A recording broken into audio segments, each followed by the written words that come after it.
Muchas gracias. Pues es un placer estar una vez más en el Tecnológico.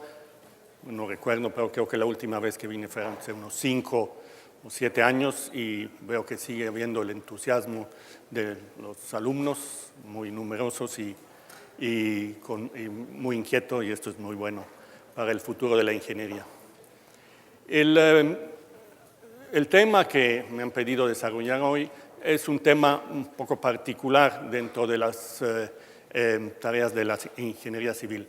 Se refiere no a los edificios nuevos o a las estructuras como las que vimos en la plática pasada, las un poco futuristas, los grandes digamos, desarrollos en distintas ramas de la ingeniería, y trata del cuidado y la conservación del patrimonio histórico que tienen los países y en particular que tiene México, que requiere de un cuidado continuo y requiere la de aplicación de técnicas que pueden ser muy novedosas. O sea, hay bastante ingeniería que aplicar en ellas y habemos algunos que hemos dedicado varios años a tratar de actualizar, de mejorar las técnicas con las que se mantiene en buenas condiciones y se cuida la seguridad de esas construcciones. En México, como ustedes saben, este tema es particularmente importante porque existe un patrimonio muy amplio de edificios, tanto de la época prehispánica. Perdón. Sí, pensé que ya estaba. Okay. Tanto de la época prehispánica, aquí ven un ejemplo. Esas eran construcciones muy masivas que, digamos, sobreviven esencialmente gracias precisamente a que estructuralmente son muy robustas, muy, digamos, poco atrevidas, ¿no? Y este es uno de los ejemplos quizás más originales en cuanto a que tiene el muy conocido Arco Maya y los demás son más de tipo pirámides y que son más masivas. Y la parte del patrimonio histórico que más necesita intervención es probablemente la parte virreinal o colonial, donde son construcciones de mucho mayor tamaño, mucho mayor diversidad y con más problemas de tipo estructural, sobre todo los que están construidos en zona sísmica. También hay una tercera parte que aquí no estaba mencionando, que son, también ya se está dando mucho cuidado a la conservación de los edificios, digamos, históricos, pero recientes, los edificios, por ejemplo, alrededor del principios del siglo XX, o hasta la primera mitad ya de los para los que yo nací antes de eso, antes de 1950 ya nos consideraron históricos, a los que sobrevivimos a eso y a los edificios también que han sobrevivido a eso, todavía ya nos consideran parte de la historia. Entonces también necesitan un cuidado de conservación.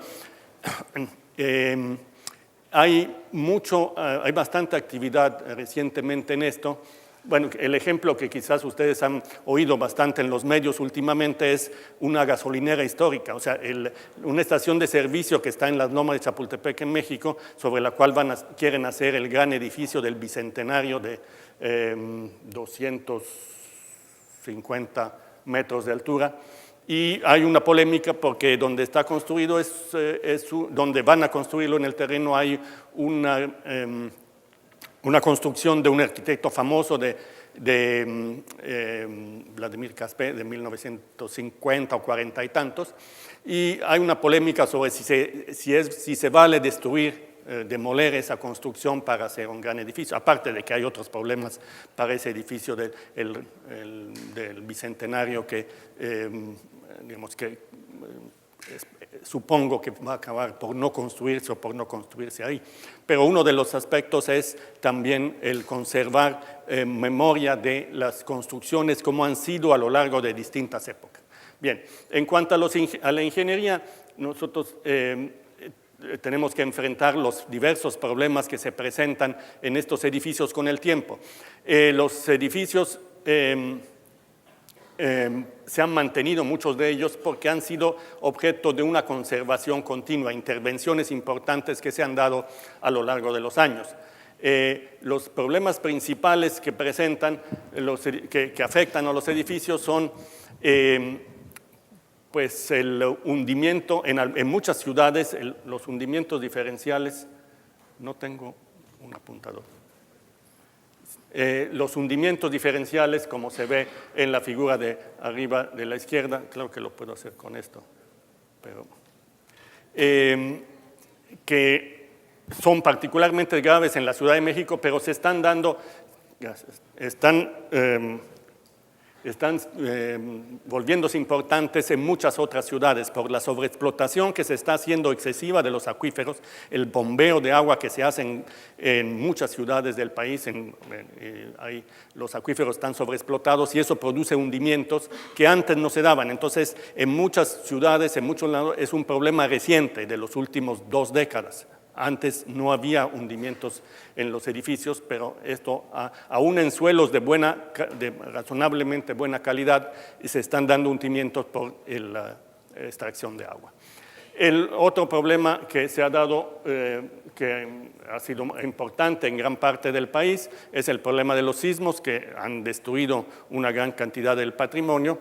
Y el tercero de los importantes es el, digamos, deterioro ambiental, la degradación debido a la intemperie, que se está también volviendo más crítica por las lluvias ácidas, por las emisiones de los automóviles y que ataca la piedra con la que están hechos la mayoría de estos monumentos y que requiere de técnicas cada vez más eficientes porque ahí ha habido una falla de la tecnología en cuanto que se han intentado aplicar procedimientos de rehabilitación, de restauración, que a la larga han producido más daños de los que pudieron resonar. O sea, materiales que tienen reacciones químicas con la piedra y que someten a la piedra a ciertas condiciones que no se daban anteriormente y producen efectos más desfavorables.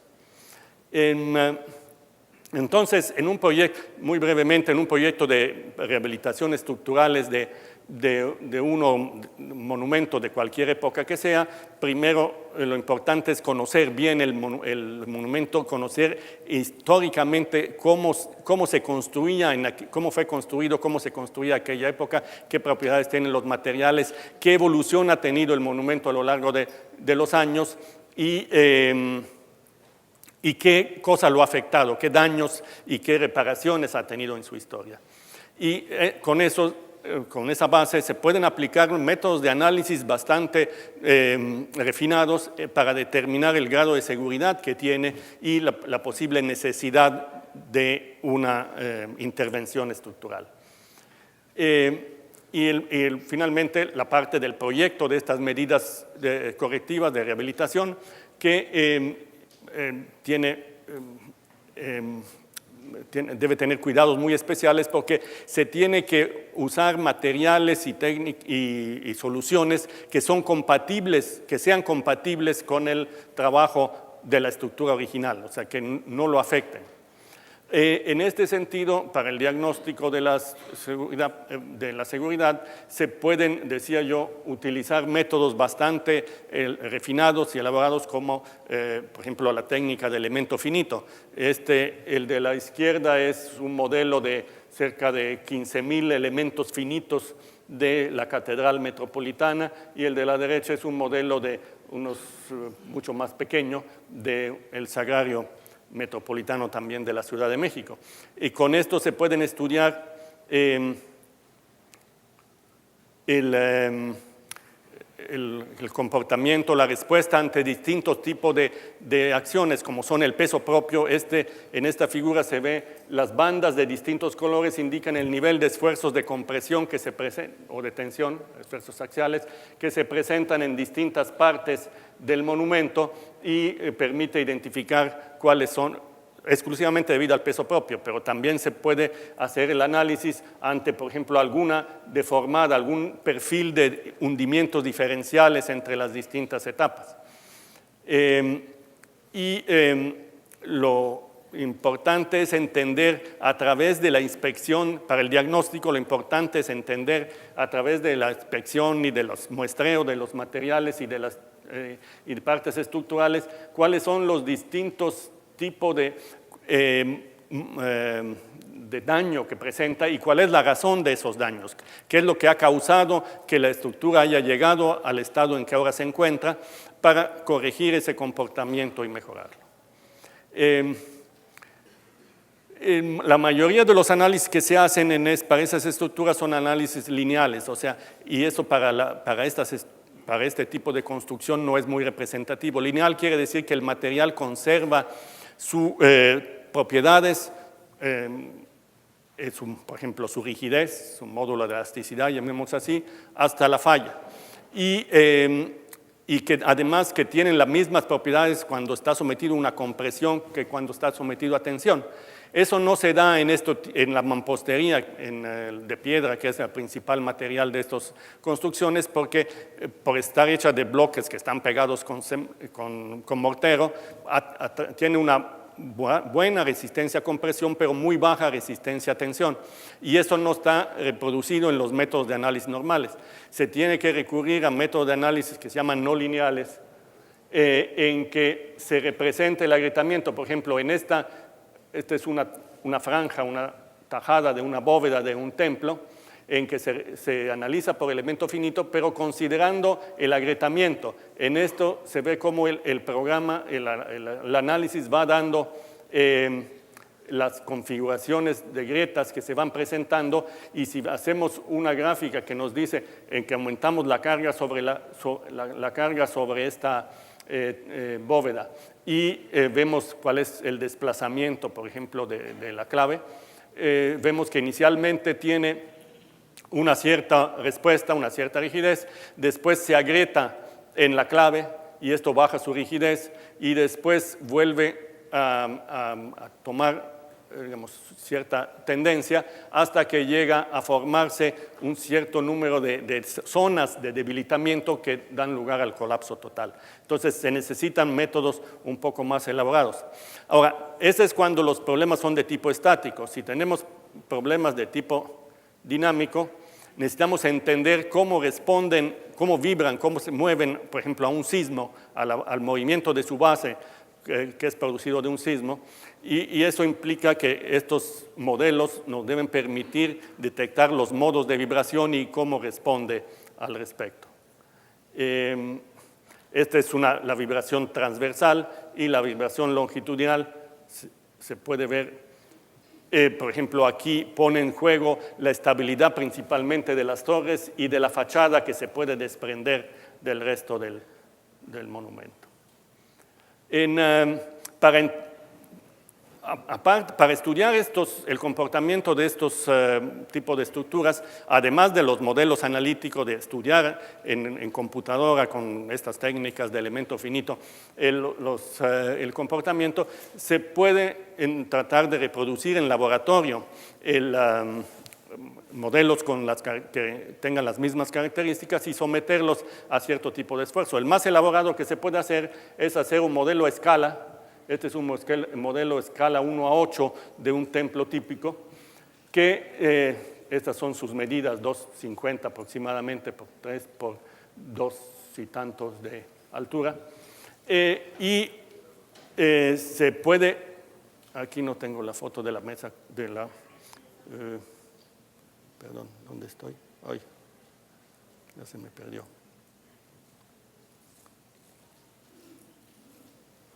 Se niega. Es que no encuentro la flecha.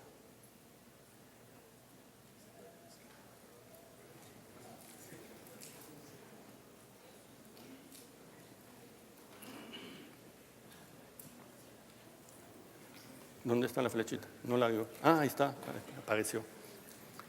Este es el resultado, una de las pruebas que se han hecho en la mesa vibradora de este templo. Si ponen atención, los movimientos no son muy grandes porque la estructura es muy rígida, pero se ven principalmente en las torres, pero también se está vibrando la parte inferior, digamos, el propio cuerpo, y además de que el daño se da sobre todo en el cuerpos superiores del campanario, se presentan grietas en los contrafuertes, grietas en los muros y también dentro de la bóveda misma. Entonces, este es un ejemplo de cosas que se pueden hacer para entender. No se trata de reproducir una estructura en particular, sino de entender cierto tipo de construcciones, cómo responden, y eso aplicar, los resultados de esto, aplicarlo a otras construcciones. También se pueden hacer en laboratorio modelos para entender, para encontrar cuál es la eficiencia, la eficacia de distintos tipos de refuerzo, como son, por ejemplo, aplicarle confinamiento a ciertas columnas, y para determinar las propiedades de la mampostería, y también se pueden sacar muestras del material para entender cómo está internamente. Se encuentra uno con sorpresa que este es un núcleo sacado de una columna, estos son 2,20 metros, y uno la ve por fuera y ve la piedra, pero adentro la mayor parte del ancho de la sección está constituida por una mampostería muy pobre. Entonces, al determinar su resistencia, necesitamos saber cuál es la composición interna para saber cuál es la resistencia real. Una ayuda muy importante para entender esos monumentos es el monitoreo. Necesitamos medir, observar la evolución de su comportamiento, haciendo nivelaciones o colocando medidores de grietas para ver cómo estas aumentan, y después aplicar, al realizar distintas intervenciones, también observar, medir cómo cambia el comportamiento cuando la estructura ha sido rehabilitada. Bueno, sobre esto voy a brincarme un poco. Bueno, hay mucha polémica sobre las técnicas de intervención que son admisibles en estos tipos de construcción. Los grandes proyectos de rehabilitación están siempre a cargo de un especialista en restauración que es muy cuidadoso en comprobar que no se vaya a alterar la esencia del monumento, que no se vaya a hacer agresiones que cambien no solo su vista, no solo su aspecto, sino también digamos, la propia estructura no la alteren, no le produzcan alteraciones importantes, y del punto de vista estructural también ver que hay una compatibilidad entre cómo se comporta la estructura original y los elementos que se le añadan que sean compatibles con ellos, y esto no es normalmente fácil. Se pueden usar las técnicas que se han usado y se siguen usando, que se han usado desde hace muchos siglos, son la aplicación de sunchos de acero, o antes eran de hierro forjado, o de tensores para detener las aberturas de las bóvedas, y la inyección, inyectar las grietas con morteros, con lechadas que normalmente son a base de cal, pero que ahora se le añade distintos tipos de aditivos para que sean menos propensas a deslavarse, digamos, cuando, por ejemplo, hay filtraciones de humedad. Entre las técnicas modernas, pues se ha abusado de la adición de elementos de concreto que, como decía, no siempre son compatibles con los materiales originales, ¿no? Y hay algunas técnicas actualmente que se están usando más, que es el uso de plásticos. Por ejemplo, el refuerzo con fibras de carbono, o sea, bueno, son bandas de resina epóxica, o más bien de fibras de carbono de alta resistencia, son fibras que tienen resistencia del orden de 5 o más veces la del acero, y que embebidas en una matriz de resina epóxica pueden formar como si fueran vendas con las que se puede envolver un elemento y darle una capacidad, un incremento muy importante de capacidad. También aquí estoy poniendo un ejemplo de una malla que, en lugar de ser las mallas electrosoldadas de alambre, que son las que usamos en la práctica, para estas estructuras, para evitar el problema de la corrosión del acero, y se se han desarrollado mallas de polipropileno, pero de alta resistencia, y que, con los que se pueden, digamos, aplanar, llamemos así, muros que no tienen, digamos, decoraciones que haya que conservar y que se pueden reforzar adecuadamente. Quiero ahora mostrarles algunos casos de restauración, de trabajo de rehabilitación en los que he estado involucrado y que muestran pues distintas facetas de los problemas de rehabilitación. El primero es la Catedral de la Ciudad de México, que ha tenido problemas desde el inicio. O sea, cuando se construyó la catedral, se construyó primero una plataforma de mampostería aquí abajo, y cuando terminaron la plataforma se encontraron que un lado de la plataforma ya estaba como 1 metro y tanto más abajo que el resto, entonces le volvieron a rellenar y empezaron derecho, pero a la medida que fueron construyendo, distintas partes del conjunto se hundían más que otra. ¿Por qué? Esto es algo que se averiguó bastante recientemente, quiero decir hace algunas décadas, y es que todo eso se construyó arriba de restos de construcciones prehispánicas, pero no en todo el área había esas construcciones prehispánicas, o algunas eran más ligeras y otras más pesadas.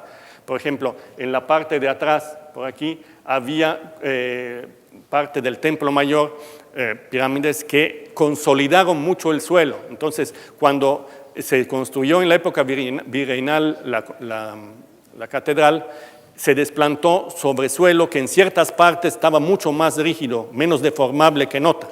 Entonces, al poner una estructura sobre ellos, las partes que estaban sobre las zonas de suelo menos consolidados se hundieron más que las otras. Y esto dio lugar a algo que ustedes probablemente no puedan leer aquí. Esta es una nivelación cuando se empezaron los trabajos de corrección en 1991, antes de que se hicieran estos. Y si lograran leer estas cosas, aquí hay un hundimiento si este lo tomamos como cero en el altar mayor, este punto está 2,5 metros, 2,40 más bajo que el otro, ¿no? Entonces, si ustedes, algunos han entrado a la catedral y entran y caminan, sienten, o sea, van de subida y cuesta trabajo, o sea, se siente que está uno subiendo porque esto está mucho más hundido. La esquina surponiente, que es esta, está mucho más hundida que la esquina suroriente y mucho más que la parte norte.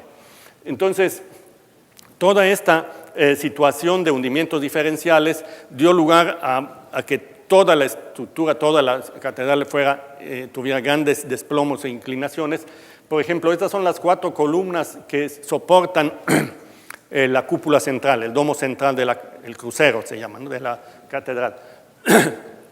Y esto que se ve aquí en la parte en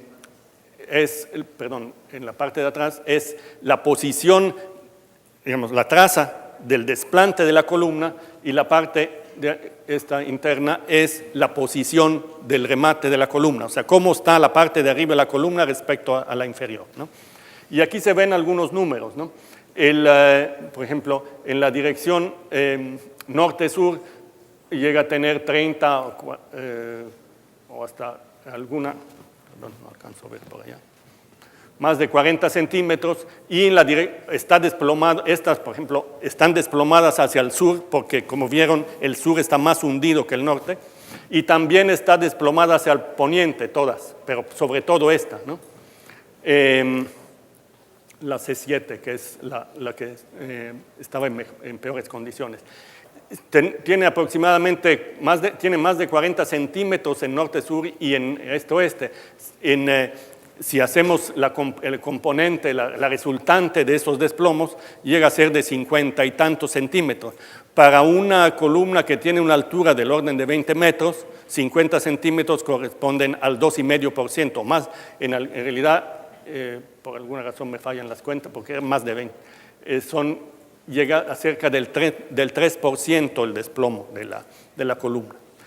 Y estas columnas soportan la cúpula, el domo central, y la carga sobre las columnas llega a ser más de 1,000 toneladas. sobre estas 4 columnas que son las más cargadas. Por eso esas fueron, del punto de vista estructural, las partes más críticas. Lo que se hizo, voy a pasar rápidamente, es un procedimiento bastante elaborado de corrección que consistió en perforar unas lumbreras, se llaman, ¿no? Unos pozos circulares del orden de 2 y algo, 3 metros de diámetro, hasta unos 20 metros de profundidad, y luego abajo de esos pozos se coló una losa de fondo, y de ahí se hicieron perforaciones horizontales, o ligeramente inclinadas, pero prácticamente horizontales, de unos 5 o 6 metros de longitud cada una, y se extrajeron como muestras del suelo, como cuando uno hace un muestreo de mecánica de suelos y saca un cilindro del suelo para estudiarlo. Aquí se sacó el cilindro, ¿para qué? Para que aquí se ve el procedimiento en una forma más clara, esquemáticamente. Entonces, cuando se extrae un cilindro, poco a poco, por el propio peso del suelo que está arriba y de la construcción de la iglesia que está arriba, esto se va aplastando y se va cerrando y produce un hundimiento en la superficie.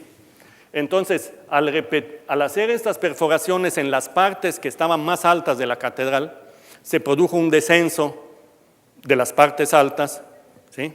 Para que hubiera menos diferencia de los 240 que hablábamos, hubiera menos diferencia entre la parte alta. No se trataba de reducir los hundimientos, sino más bien de acelerarlos, de producir un hundimiento adicional de las partes que estaban quedándose atrás, ¿sí? Para que el monumento estuviera menos inclinado, menos distorsionado. Esto se hizo a lo largo de 2 años y algo, un poco más de 2 años, y se logró corregir algo, y esta gráfica creo que nos dice más claramente, bueno, más claramente, necesita explicación. Nomás déjeme ver cuál es cuál, sí. Estos círculos blancos indican la posición, digamos, de la parte superior de cada columna. Cada círculo es una columna, una de las 16 o 16 columnas que hay en la catedral, ¿no? Entonces, el círculo blanco, si la columna hubiera estado derecho, este es el 0, este círculo indica la posición respecto al punto inferior, al desplante. Si todas hubieran estado derecho, todos los puntos estarían en 0, 0, ¿sí? El desplomo sería 0, 0. Pero como ven, había algunas que estaban desplomadas en dirección suroeste, como esta, la mayoría estaban, como ven, hacia el surponiente, y alguna que tenía más de 3 centímetros 3% de desplomo. Con la subexcavación se corrigió para pasar de esta posición a esto, ¿sí? O sea, si el desplome inicial eran 3.2%, se llegó a 2.6%. O sea, no hubo manera de corregir más porque el corregir implica, o sea, la estructura ya se había reparado para la posición que estaba y no responde, el enderezarla más empezaba causando daños a la estructura, porque no es lo mismo que se abra, por ejemplo, una nave a que uno lo quiere cerrar, ¿no? El cerrar le hace trabajar más. Entonces, lo más que se consideró, digamos, seguro hacer es hacer esta corrección que aquí se ve. Hablando del número que yo les mencionaba de los 240, eso se redujo a unos 60 tantos, se bajaron unos 50, con 90 centímetros de los 240, poco menos del 30%. Una vez hecho eso, se pensó, y esto esencialmente los ingenieros Enrique Tamés y Enrique Santoyo fueron los que manejaron la parte geotécnica de cimentación, se pensó en que, bueno, si nosotros, la catedral sigue hundiéndose. ¿Por qué se sigue hundiendo? Se hunde porque está extrayendo agua del suelo y entonces los mantos se van encogiendo, se van consolidando. Lo que queremos no podemos impedir ese hundimiento, lo que queremos es que sea más parejo. Entonces, para que de aquí en adelante sea más parejo, ¿cuál puede ser el remedio? Que las zonas del suelo que se hunden más rápido, tratar de rigidizarlas para que sea más uniforme, ¿sí? El hundimiento, para que sea más uniforme la rigidez, la deformabilidad del suelo.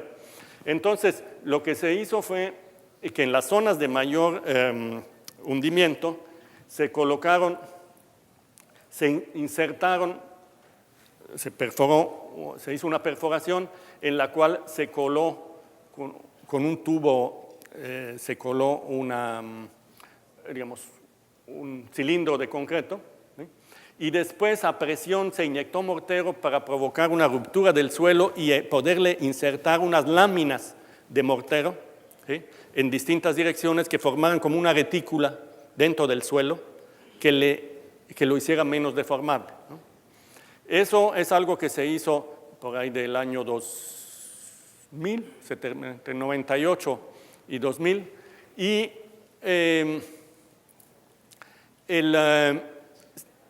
esta gráfica, bueno, no sé, esta parte no es de la catedral en sí, es un museo, bueno, era lo que ahora es un museo, pero esta es en sí la catedral y este es el sagrario, perdón, esta es la catedral y este es el sagrario. Entonces, si ven las curvas, se ven mucho menos curvas ahora que antes, ¿no? Quiere decir que está mucho más uniforme. Los hundimientos diferenciales que hay entre la parte surponiente y el altar mayor se han reducido a cerca de unos cuantos milímetros al año. Antes era o sea, la esquina surponiente bajaba 1.4 centímetros por año más que el altar mayor. O sea, en general el hundimiento promedio era como 9 centímetros. Todo baja 9 centímetros por año. Quiere decir que cada 10 años es un metro más que se va yendo esa cosa. Y todo el centro de la ciudad, ¿no? Se baja como un metro cada 10 años. 9 centímetros, bueno, cada 15 años, cada 13 años, ¿no? Todo se va yendo, ¿no? Y con todo el resto, el drenaje, todo es un desastre porque se está hundiendo cada vez más, ¿no? Pero lo que se logró es que la diferencia de hundimiento en distintas partes fuera del orden de muy pocos milímetros al año, ¿no? Y eso mejoró. Ahora, para disminuir todavía más esa diferencia, además de inyectar el suelo, lo que se hizo fue rigidizar la cimentación, ¿sí? La cimentación está hecha a base de vigas de contratraves que se llaman en ingeniería de mampostería. Esas cuando hay hundimientos diferenciales se agrietan, se parten, digamos. Y entonces ya se había hecho inicialmente un refuerzo con muros de concreto, pero eso no tenían adosados a la mampostería, pero eso no tenían suficiente continuidad. Entonces se hizo una retícula en los ejes principales, sobre todo para la dirección norte-sur, se colocó un anillo de acero alrededor de las bases de las columnas y se colocaron unas contratraves de acero que formaron pues una retícula que rigidiza y que hace que restringe la tendencia de que este punto se mueva respecto a esto, porque tengo una estructura, una retícula muy rígida, ¿no? Este es el anillo que se colocó en la base de cada columna y del anillo salen unas traves de acero que confinan, digamos, la parte superior de los muros de mampostería que forman la retícula de cimentación.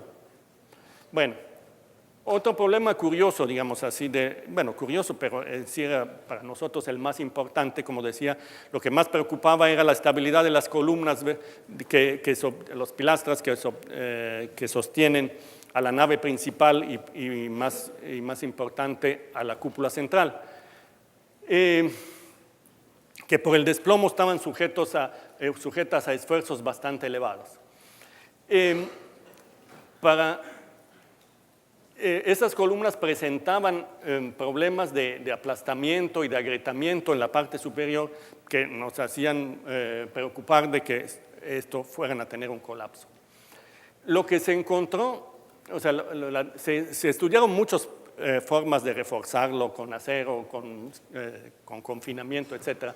Pero luego se recurrió a una solución muy, digamos, poco espectacular o muy sencilla, llamemos así. se encontró que la mayor parte de las columnas están hechas por sillares, o sea, grandes piedras que tienen 60 centímetros de alto cada uno de estos sillares y tienen un ancho del orden de 1 metro, ¿no? Y cada sillar está descansando sobre el de abajo con unas juntas que supuestamente que era de un mortero de cal arena bastante pobre. Pero se encontró que para nivelar un sillar encima de otro, lo que se ponía era una serie de cuñas de piedra, ¿sí?, muy aisladas una de otra, en todo el perímetro exterior, ¿no? Y eso nivelaba y ponía en su posición correcta las piedras. Y después se le metía con cuchara o como sea el mortero adentro, pero el mortero estaba esencialmente en una capa exterior y en el interior no había prácticamente mortero. ¿Y eso qué quiere decir? Que estructuralmente, si yo estoy bajando una carga muy elevada, ¿no?, en una columna, 1000 toneladas en algo que tiene 4 metros cuadrados de sección, son 1000 entre 4, son 250 toneladas por metro cuadrado, 25 kilos por centímetro cuadrado, que no es un esfuerzo excepcional para una piedra de buena calidad como esta, pero el 25 kilos por centímetro cuadrado sería el esfuerzo que tendría si toda la sección estuviera recibiendo esa carga, ¿no?, pasándole de un sillar a otra a través de toda la sección. Pero en realidad lo estaba pasando a través de una serie de piedritas que eran las que realmente estaban en contacto, mientras que el mortero que estaba alrededor ya se había deslavado o lo rejuntaban cada vez que hacían alguna reparación, alguna rehabilitación, pero adentro no había nada. Entonces, eso causaba grietas en toda la superficie exterior y el peligro de que esto pudiera tener un colapso. Entonces, lo que se hizo fue abrir gajos, o sea, un gajo triangular, como 8 gajos en cada sección, abrirlo, quitarle el mortero y luego quitarle las piedras primero, y luego inyectarle un mortero ya de buena calidad, bastante fuerte, para que toda esa parte estuviera en contacto con la piedra y recibiera la carga. Y se fue trabajando gajo con gajo, uno de aquí, uno de acá, uno de acá, uno de acá, y hasta cubrir toda la sección con una capa uniforme de mortero. Con eso el esfuerzo realmente en máximo, digamos, estaba muy cercano al promedio de 25 kilos por centímetro cuadrado. Con algunos dispositivos nosotros medimos esfuerzos de arriba de 85 kilos por centímetro cuadrado antes de hacer esas reparaciones, ¿no? Entonces, esto fue una forma bastante sencilla de cuidar, digamos, ese problema de la seguridad de las columnas centrales. Otro ejemplo que aparece aquí se utilizaron bastante tensores. Este es un corte de la catedral por la cúpula central, por el domo central, y estos son lo que se llaman las portadas laterales, ¿no?, las entradas laterales, oriente y poniente, oriente y poniente. Estas estaban y siguen estando desplomadas hacia afuera, pues más de 1%, y daba miedo que se fueran. O sea, que se estaban separando, en realidad había grietas longitudinales en la zona de contacto entre la fachada y la nave se estaba abriendo y la grieta ya iba bajando cada vez más, ¿no? Entonces lo que se pusieron aquí fueron 3 lechos de tensores para anclar, para conectar la portada, la fachada esta lateral, con el interior de la iglesia a través de esos muros, de esos ejes que son bastante rígidos. Entonces, en 3 niveles distintos se cosió, digamos así, la fachada lateral al cuerpo principal. Sí, ahí vamos. Otro ejemplo es una pequeña iglesia. La otra era una cosa muy grande, este es algo muy pequeño. Este es el ex templo de Corpus Christi, que está, para los que conocen a la Ciudad de México, está frente al hemiciclo Juárez, ¿no?, en una zona que fue rescatada recientemente que se llama la Plaza Juárez, y pues, la forma de rescatarla es construyendo dos grandes edificios. Este edificio es ahora la sede de la Secretaría de Relaciones Exteriores, que ya se vino de Tlatelolco aquí, y este es de los juzgados familiares del Distrito Federal. Son edificios de 25 pisos, que se construyeron sobre pilas hasta los depósitos profundos. Estos edificios, como muchas de las construcciones de la Ciudad de México, las construcciones muy altas, ya su hundimiento es muy pequeño. ¿Por qué? Porque lo que más se está consolidando son los 30 o 40 metros superiores del suelo, que es donde están las arcillas. ¿Sí? Estos están penetrando a 45 metros de profundidad en depósitos muy de conglomerados muy consolidados, muy cementados, ¿no? Entonces, ¿qué va a pasar en el futuro con esto? Todo el resto de la ciudad, lo que está alrededor, está sobre el suelo superficial, que se hunde, digamos, 8 centímetros, se lo dejo para 8 o 9 centímetros al año, ¿no? Y esos están sobre algo sólido que se hunde, no cero, porque aún de ahí parte de estos 8 centímetros se dan abajo de los 50 metros, pero digamos, hay una diferencia de hundimiento entre esto y el resto de más de 5 centímetros por año. Eso quiere decir que dentro de 10 años, estos edificios van a estar 50 centímetros más altos que el resto, que todo lo de alrededor, y dentro de 50 años van a estar 2,5 metros más altos que el resto, ¿no? Entonces, ¿y eso cómo se lo imaginan visualmente? Imagínense que el suelo de alrededor se cuelga de esas pilas y se hace una loma, ¿no? En que donde están los edificios queda 2,5 metros más altos, y el resto está en las laderas de esa loma, ¿no? Si el resto está, digamos, cimentado superficialmente. Una de las cosas que está cimentada superficialmente es esta, ¿no? La iglesia. Entonces, preocupó sobremanera, aparte de que eso estaba sumamente dañado, como pueden ver aquí. Estos son grietas que tiene y daños que tenía, y en parte debido a que había ya aquí aquí al lado había un edificio sobre pilotes de punta, o sea, hasta desplantado abajo, que hizo que esta parte se quedara más alta que el resto, entonces produjo estas grietas. Y entonces preocupaba, decía, que estos edificios de mampostería son muy sensibles a los movimientos diferenciales. Entonces, si eso iba a tener esa diferencia con la otra, ¿qué se iba a hacer? Lo que se le ocurrió a esta gente, bueno, estos son los desplomos que se midieron en distintas partes del muro, que andan arriba de 1%, hay desplome de 2%. ¿Sí? 2%, que quiere decir que si eso tiene 10 metros de altura, tiene 20 centímetros, está fuera de plomo 20 centímetros la parte de arriba, con respecto a la de abajo, ¿no? Entonces, está desplomado para toda la dirección. Bueno, se hicieron los consabidos análisis de elemento finito para entender cómo se distribuyen las cargas, se hicieron otros análisis más refinados, y finalmente, del punto de vista, o sea, un poco similarmente a lo que se hizo en Catedral, se recurrió a dos medidas, ¿no? Una es rigidizar, o sea, tratar de que eso, si se iba a hundir, se hundiera como una caja muy rígida, ¿no? Pero que no se hundiera, por ejemplo, con deformaciones diferenciales, que son las que dañan a los muros y a las bóvedas. Entonces, a las paredes, a las zapatas corridas que están abajo de los muros, a la parte del muro que sirve de cimiento, se le colaron unos muros de concreto, unas como vigas laterales de acompañamiento, le llamamos, de los dos lados, pero antes se colocaron unos micropilotes, pilotes de 10 o 15, en este caso 15 centímetros de diámetro, ¿sí? Que por fricción dentro del suelo restringen el hundimiento. Estos pilotes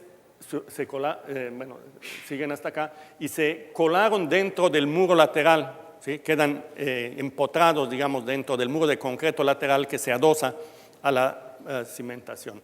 Y se hace entonces una retícula de traves muy rígidas que hacen que el edificio tienda a hundirse más parejo. Pero aquí se les ocurrió a Santoyo y compañía una solución muy original, y es, de plano, dice, si no quiero que mi estructura esta sea afectada por el hecho de que la parte de atrás se quede más alta, lo que voy a hacer es cortar el suelo, ¿no? Producir un corte en el suelo, ¿sí?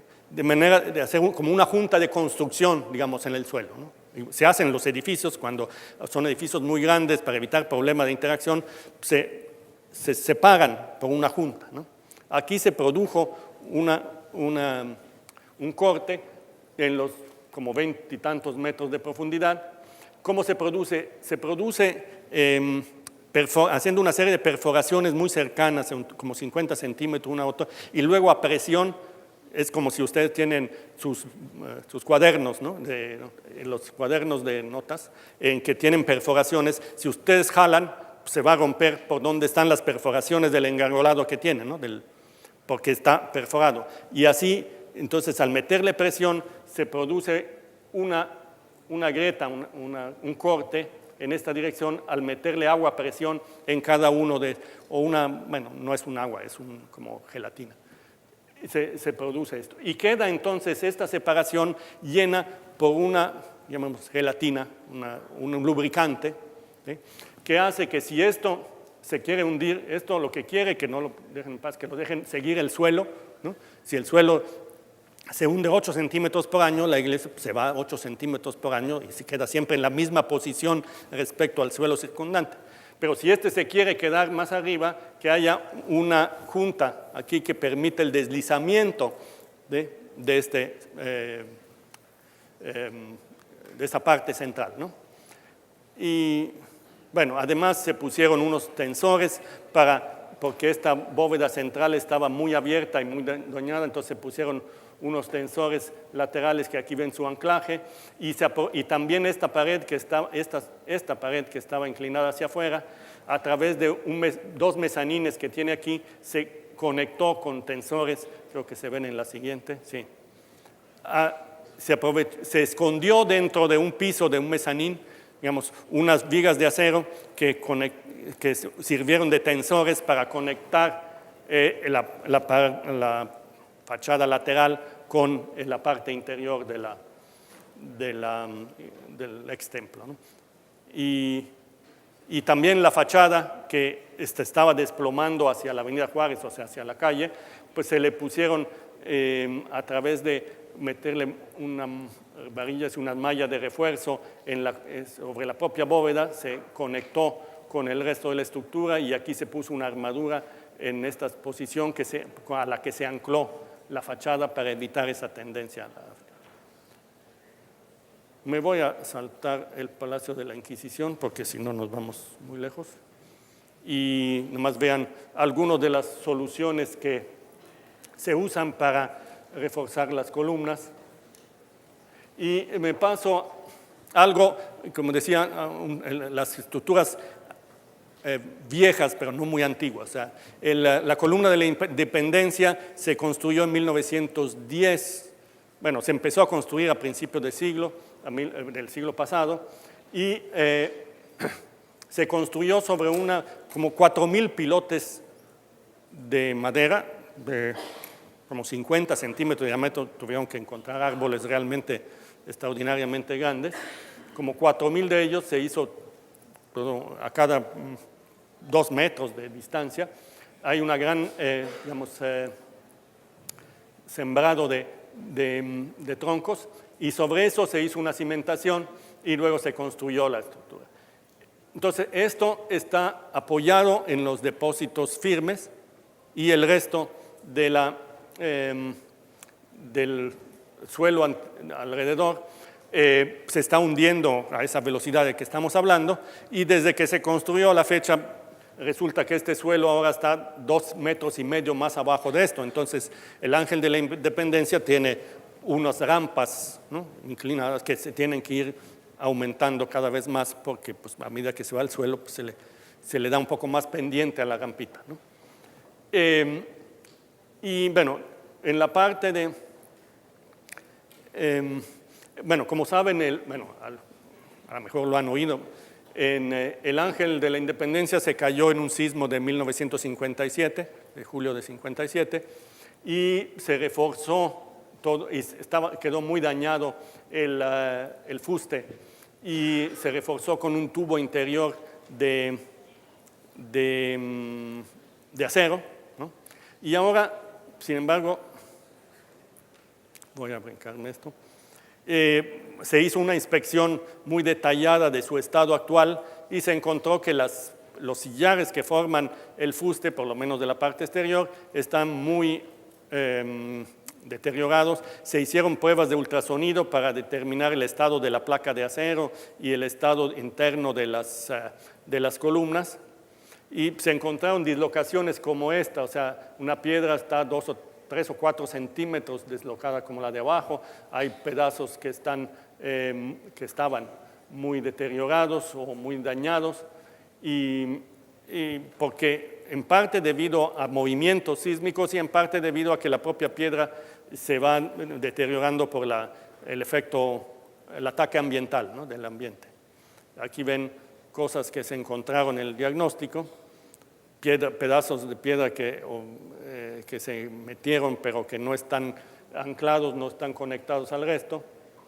Y bueno, entonces pues en algunos casos se recurrió a meter un sillar nuevo de todo y en otros nada más a anclarlo, a conectar, a meter pedazos de sillar y conectarlos con la camisa interior.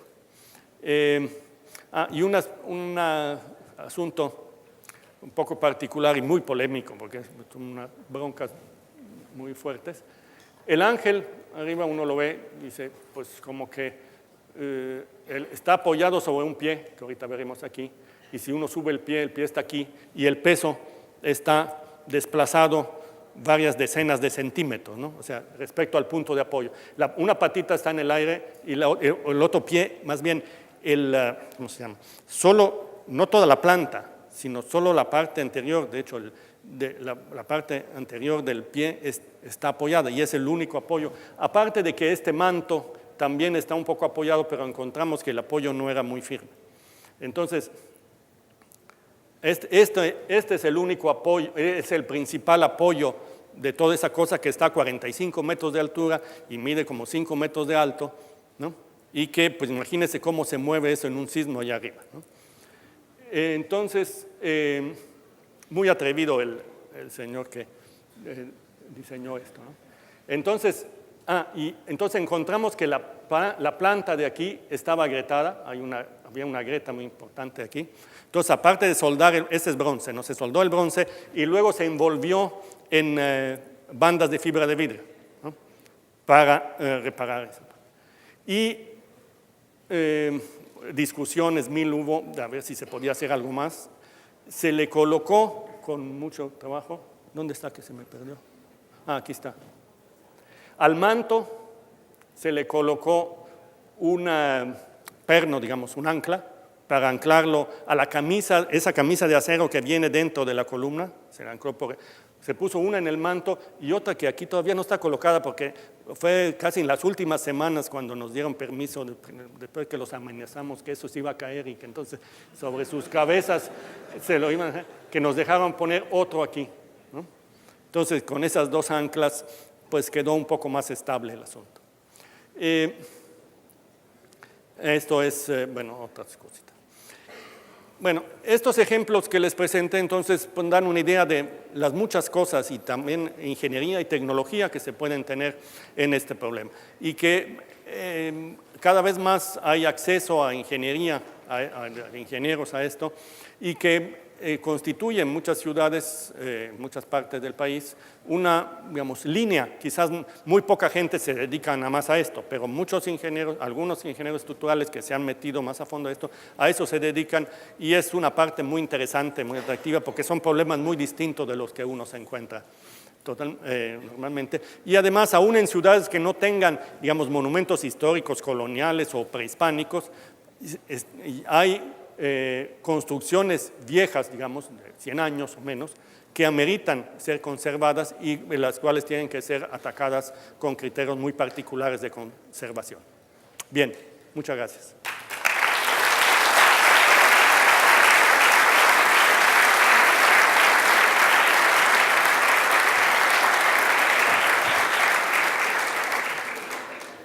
antes de despedir al doctor, vamos a tener una sesión de preguntas y respuestas breve para ir acotando los espacios en los cuales nos hemos ido retrasando, así que serán únicamente 10 minutos.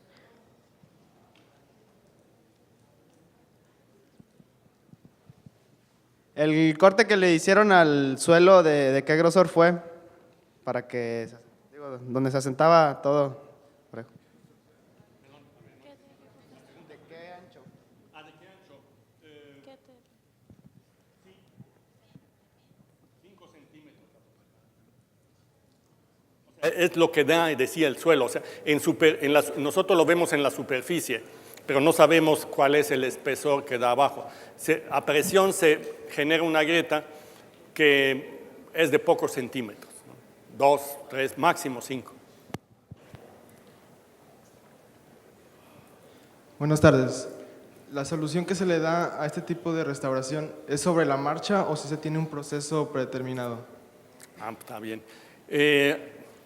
Ambas cosas. O sea, la idea es que se haga un diagnóstico, se haga un examen, como decía yo, primero un estudio histórico, etcétera, un examen, un diagnóstico, y se detecten las debilidades y se definan las medidas que hay que tomar desde antes. Y esas se definen a bastante buen nivel de detalle. Sin embargo, cuando entra uno, o sea, imagínense algunas de las cosas que han visto, se excava y se ve, dice, yo creí que aquí había de eso, me habían dicho que, pero pues ahora veo que las cosas son distintas, ¿no? O que aquí hay otro daño que no estaba detectado antes. Entonces, como que hay 2 etapas de proyecto, ¿no? Hay un proyecto previo y luego una serie de medidas y de cambios o modificaciones o la mayor parte de los casos son cosas además de que hay que hacer. Pero también hay casos en que se ve que la solución que se había propuesto no se puede hacer porque se encuentra que las cosas son distintas de cómo se. Entonces, necesita trabajar en 2. Y eso es normalmente causa de mucho conflicto, muchos problemas, ¿no? Porque las autoridades, como eso todos son proyectos públicos, pues quieren un presupuesto y una licitación y dijiste que iba a costar 8 millones y ya llevamos 10.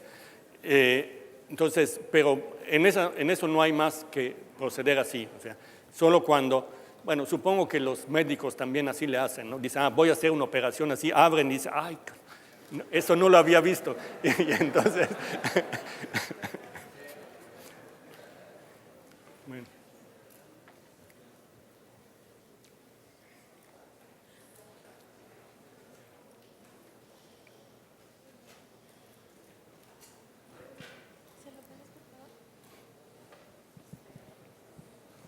Buenas tardes. En la actualidad, en México, ¿cuál es el principal proyecto de restauración que exista? Está difícil. Pues no sé cuál sea el principal. Hay varios importantes, ¿no? Se hicieron cosas muy importantes y se siguen haciendo en Oaxaca. Los templos de la Mixteca, por ejemplo, Tepozcolula, Yanhuitlán, etcétera, son trabajos muy grandes, Santo Domingo en Oaxaca. Pero actualmente la antigua Basílica de Guadalupe, ¿sí? Se está reparando por Colinas de Buen y otras gentes, es un trabajo importante. Nosotros estamos trabajando en la ex escuela de medicina que fue originalmente el Tribunal de la Inquisición, que está en la Plaza de Santo Domingo de la Ciudad de México, ¿no? Que es un trabajo muy grande. Y en ciudades como Zacatecas, por ejemplo, hay un número importante de templos o ex-templos que se están reparando. Se va a trabajar en Bellas Artes, ¿sí? Ayer tuvimos en el Monumento de la Revolución, como son los centenarios de muchas cosas, del centenario de la Revolución, el Monumento de la Revolución se va a rehabilitar, está bastante bien estructuralmente, es impresionante la estructura que tiene internamente, esa mole que se ve ahí de piedra, ¿no? Pero de todos modos hay corrosión, hay deterioro de la piedra, etcétera, y entonces son ejemplos de cosas que se están haciendo, ¿no? Pero yo no conozco todas, pero sí hay algunas importantes que se están haciendo. Hola, buenas tardes. A lo largo de tu carrera, ¿cuál ha sido el problema más grande que has resuelto de restauración y cómo lo solucionaste? Ay, caño. Pues probablemente lo de catedral, lo de las columnas de catedral nos llevó años estar elucubrando cosas distintas, ¿no? Y finalmente salimos con una solución que a la gente le dice, pues ni le hicieron nada, pues no. Pero evitamos hacerle cosas que se hubieran alterado mucho digamos, el aspecto y las propias columnas, y creo que salimos con una solución muy efectiva, ¿no? Eso y... bueno, lo más divertido fue ¿cómo se llama esta cosa? El monumento a Cuauhtémoc. ¿Han visto alguna vez? Hay un monumento a Cuauhtémoc en Reforma e Insurgentes que resulta, bueno, me lleva 2 minutos explicarlo. Ese monumento estaba antes en otro lado. O sea, ese monumento también es de 1920 o algo así. Entonces estaba antes como a 80 metros de ahí. Luego, por razones viales, dijeron, vamos a hacer una glorieta, una glorieta en la intersección de las 2 principales avenidas de la Ciudad de México, que es Insurgentes y Reforma. Entonces, en el pasar, demolieron todo y lo volvieron a reconstruir en esa esquina. Pues resulta que una glorieta era una solución vial muy buena hace 50 años, pero ahora es un desastre. Entonces, dijeron, necesitamos mejorar la vialidad y vamos a volver a poner donde estaba. No, además, bueno, más o menos donde estaba. Entonces, hicimos sondeos para averiguar exactamente dónde estaba, porque nos interesaba que fuera exactamente, porque donde estaba, el suelo ya estaba compactado, porque tuvo 40 años ese peso, ¿no? El resto no. Entonces, ubicamos exactamente, al excavar se encontró la traza, digamos, de la cimentación anterior y ya se localizó el centro. Entonces, lo que hicimos fue cortar desde la cimentación, tenía afortunadamente una cimentación de concreto, entonces se cortó, ahora hay sierras que cortan el concreto como mantequilla, ¿no? Se cortó la cimentación, se hizo una cimentación nueva, se levantó 380 toneladas y se volvió a colocar en la nueva cimentación que estaba en el lugar original. Eso fue algo, pues, que aunque la solución básica se veía bastante sencilla, la serie de ajustes que tuvo que hacerse para que tener una estructura que soportara, digamos, una plataforma que soportara levantar esa mole y que no tuviera inclinación, etcétera, fue bastante laborioso y pues fue algo que resultó bastante bien. Son cosas muy divertidas, ¿eh? Yo creo que es más entretenido, tiene más cosas más diferentes, un poco diferentes y originales de las que se hacen en las estructuras comunes y corrientes.